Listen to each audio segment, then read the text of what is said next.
Professor Simon Tay, Chairman, Singapore Institute of International Affairs, delegates to the first Sustainability World Resources Dialogue. Distinguished guests, ladies and gentlemen, it's a distinct privilege to be here at the first World Sustainable Dialogue Conference in Singapore and to offer some points of view, and I'm saying it is a point of view, about our experience and my particular journey with regard to understanding how to build sustainable futures. I believe in this century we face 6 major developmental challenges.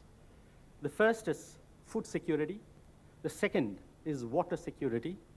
The third is the impact of climate change. The fourth is energy security.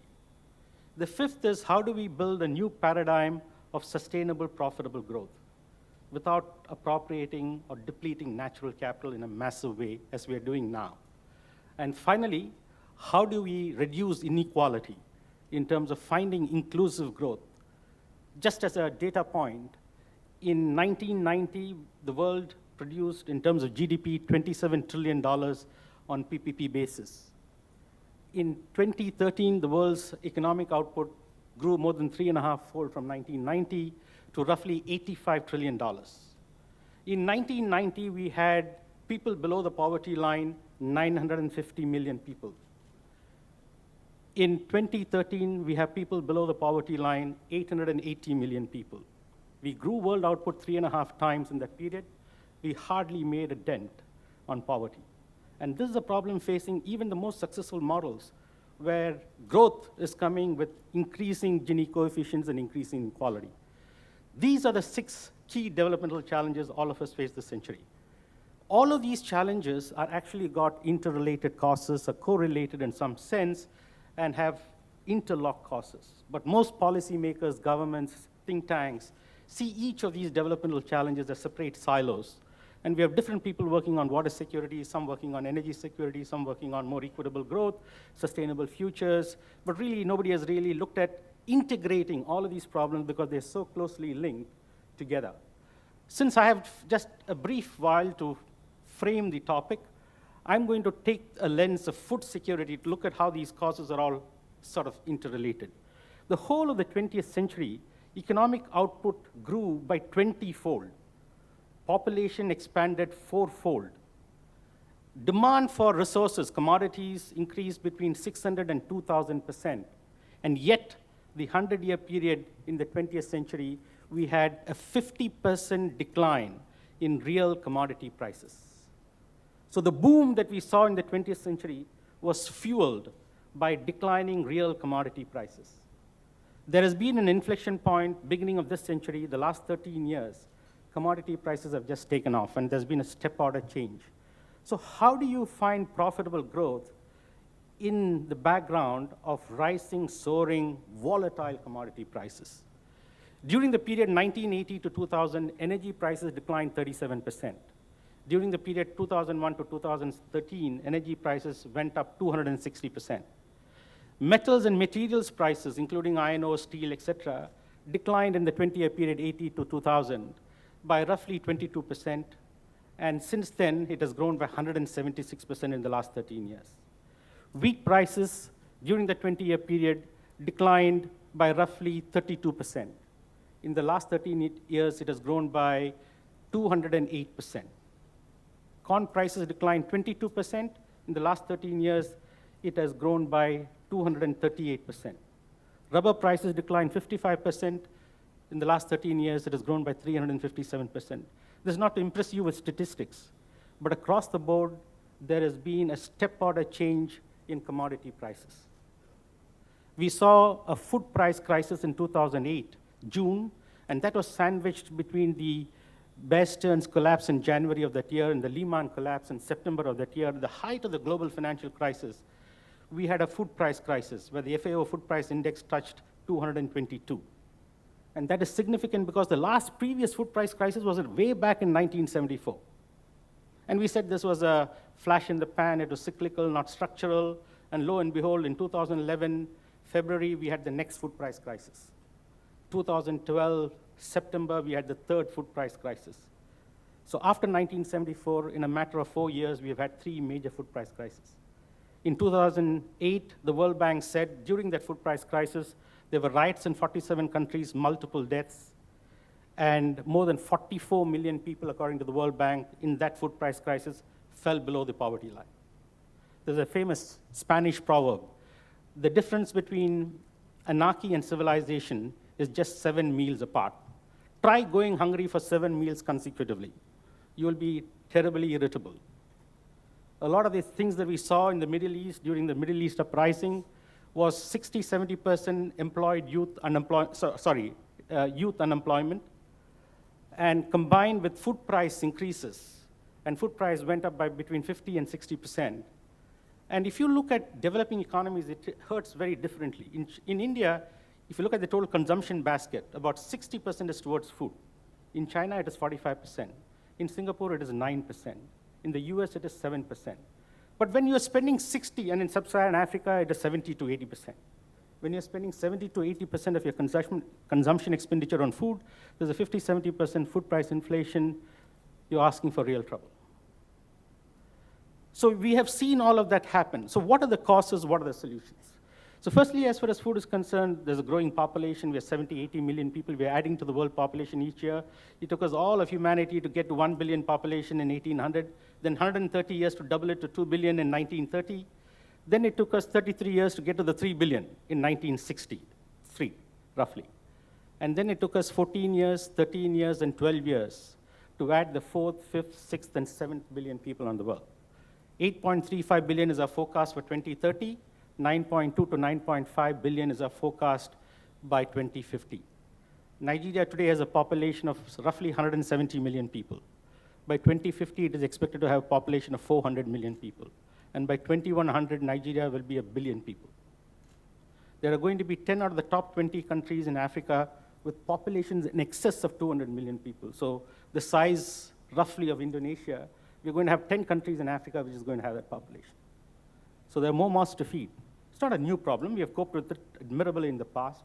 As growing populations, we've been able to find, through productivity and technological breakthroughs, a way to feed that growing population. But the scale at which that population is growing on a 7 billion base, even if population is growing at 0.9%, it's a lot of people to feed every year. The second issue that we have is the game-changing phenomenon that we've all living through at this point in time, which is the growing middle class and the transitioning developing economies. In 2010, we had 1.85 billion people in the middle class. By 2020, we are expected to be about 4.3 billion. We're going to add almost 3 billion people to the middle class, a lot of them men, and 90% of that will be in India and China. And if you look at the scale of the development, and you look at what has happened in history, the US took roughly 54 years to double its per capita income from $1,300 to $2,600. The UK took 160 years to do that. Germany took 64 years. Japan was the fastest post the Second World War when they doubled the per capita incomes in a matter of 33 years. At that time, Japan had a population of roughly 40 million. Germany had 28 million. US and UK, when it happened for them, it was 10 million. China is doubling its per capita income every 12 years, not on 10 million, 28 million, or 40 million people, but on 1.3 billion people. India is doubling its per capita income every 16 years on a population of 1.2 billion people. That is a game-changing phenomenon. None of us have witnessed it in a lifetime. And as you become more prosperous and you have more per capita income disposal, you're going to spend more on food. So as a rough rule of thumb, developing economies spend or you consume 2,600 calories of food per capita. The middle-income countries spend about 3,000 calories, or consume 3,000 calories of food per capita. And the high-income countries consume about 3,600 calories. Just imagine if food calorie consumption in India, as it goes into middle income, grows by 20%. What is the demand that is required for food to be produced for that? So today, China consumes roughly 50% of all the pork meat that is produced in the world. 50%. 40% of all the eggs that is consumed in the world. 17% of all the beef that is consumed in the world. It consumes 30% of all the rice that is produced in the world. It consumes roughly 17% of the wheat that is produced in the world, 25% of the soybeans that is produced in the world. I don't believe China and India have any hope of growing all the food that they need in 10 years' time. Already China has become a net importer of rice. It has traditionally exported rice all its life. is now starting to import rice. It's starting to import corn. It is importing wheat. And it is importing 60 million tons of soybean this year, which is roughly 60% of world trade of soybeans. Why? Because China has roughly 116 million hectares under food crop cultivation, 90 million hectares on the major 4 food crops. Now, if it has to become self-sufficient in soybean production, it has to put another 38 million hectares of land under cultivation, more than a third of the existing land allocated for food crop cultivation. Plus, China has deficit in water. It has only 8% of the world's fresh water, 22% of the world's population. The best way to import water is to import a cape size full of soybeans from South America. And that's what China is doing. If we can fight wars over oil, imagine what would be the geopolitical tensions we have to fight over water and we have to fight over food. And it's not a distant probability. I think in 10, 15 years' time, this would be real. The third issue is there's a dramatic change in dietary habits from a carbohydrate, cereal-based diet to a more protein and fats-based diet. And that means significant implications for food and feed raw material production. So China used to consume 15 kgs of meat per capita in the mid-80s. It today consumes 55 kgs of meat per capita. In the Western world, it's between 110 and 130 kgs of meat per capita. In the past, we said China culturally never will eat so much of meat as the Westerners do. But Hong Kong and Taiwan, which are just greater parts of China, today consume 100 kgs of meat per capita. So it's all about economics. If you can afford it, you want to eat more meat. So the projection is by 2020, China's meat consumption by 2020 or 2025 at the latest will be 75 kgs of meat per capita. Now, to produce 1 kg of poultry meat, you need 2 kgs of feed grains. To produce a kg of pork meat, you need 4 kgs of feed grains. To produce a kg of beef meat, you need about 8 kgs of feed grains. So as people are going to eat more pork and meat and beef, etc., you're going to get a ramp up and multiplied demand on feed raw materials that's going to support that. The fourth is the whole phenomenon of urbanization. There's a revolution in urbanization. Chinese urbanization rates are now hit 51%. India has just touched 30%. China's growth in raw material consumption and feed and food material consumption just took off when it started hitting the 30% urbanization rates. And that is going to happen in India. The urban population on average consumes 2.5 times more meat, 3 to 3.5 times more eggs and dairy products than the rural population. And the fifth thing is, as if all of this was not sufficient, we shot ourselves in the foot by diverting more food and feed raw materials into fuel purposes. So today, 40% of the US corn crop goes into ethanol manufacturing, 52% of the Brazilian sugarcane crop goes into ethanol manufacturing. 12% of the world oil seeds produced last year went into biodiesel manufacture. And on the supply side, we have even bigger problems. So we have decreasing arable land. China is losing about 0.9% of its arable land each year. If you look at urban crawl through satellite maps of Chinese urban centers, the top 130 cities in China, you can see how it is creeping out. I remember in 2004, China had a food crisis when grain production dropped to 430 million tons. The Chinese government panicked. They came up with a law that there cannot be any more conversion of arable land for industrial or commercial purposes. And particularly, they banned any construction of golf courses because that was becoming a big trend in China. Since 2004, after that ban was implemented, China has built about 480 new golf courses on arable land. We're just reclassifying it as degraded land. And you can do whatever you want with degraded land. Right? So you have, the estimate is that we need another 150 million hectares that will be lost through salinization, alkalization, soil erosion, soil degradation, deforestation, etc., between now and 2050. Total world area under agriculture is 1.5 billion hectares. Food consumption will double, which means we need at least another 250 million hectares if productivity is not going to change very significantly. And productivity is the second challenge. Between 1970 and 2000, productivity growth rate in agriculture grew by about 2.3% per annum. Between 2001 and 2010, productivity came down to 1.1. Last 5 years, productivity growth rate has declined to 0.4%. All the early low-hanging fruits we've already picked and harvested. And for agricultural research that is required to find the next wave of productivity breakthroughs, the FAO Committee of Experts has said that we need 45 billion to 50 billion of annual spend to find the next productivity breakthroughs. The total annual spend on agricultural research today globally is 4 billion. We spend $1.6 trillion in defense budgets across the globe every year. We cannot find $45 billion, $50 billion for agricultural research to find the next productivity breakthroughs. The third issue is water security and water scarcity. So today we consume 4.5 trillion cubic meters of water. 71% of that goes to agriculture, 20% to industrial use, and rest for household use and household consumption. I don't know what your view of how much water you consume a day is. Any guesses? How many liters of water do you consume a day? Or use a day? How many say 1 or 2 liters? 50 liters? 200 liters. Any other takers? Lower or higher? 50. Yeah. Okay, we drink about a liter or 2 of water a day, depending on how much healthy we want to be. 1 liter is actually very good. We use about 50 liters for household uses.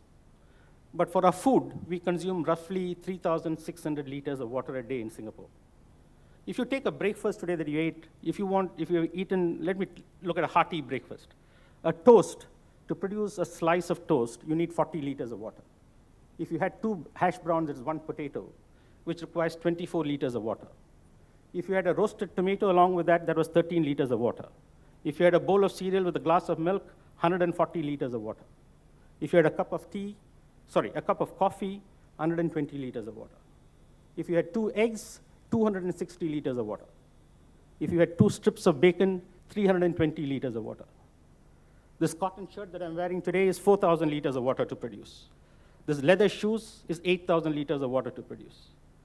As a rough rule of thumb, you consume 1 liter of water for every calorie that you consume. In Singapore, we consume 3,600 calories per day. So we consume 3,600 liters of water, plus 50 for our household purposes, plus the 1 liter that we drink. We need 7 trillion liters of water, 7 trillion cubic meters of water by 2030 from the 4.5 trillion that we have. How are we going to get that? Right. The fourth issue is, I talked about the demand side of urbanization, but the supply side of urbanization is every car that we add to the fleet population, we need 0.07 hectares of land to support that car. China has a car intensity ratio in terms of number of cars per 1,000 population of 50 cars per 1,000 people. The world average is 148. US is at 790 cars per 1,000 people. Will China at least get to the world average in 10 years, 20 years' time?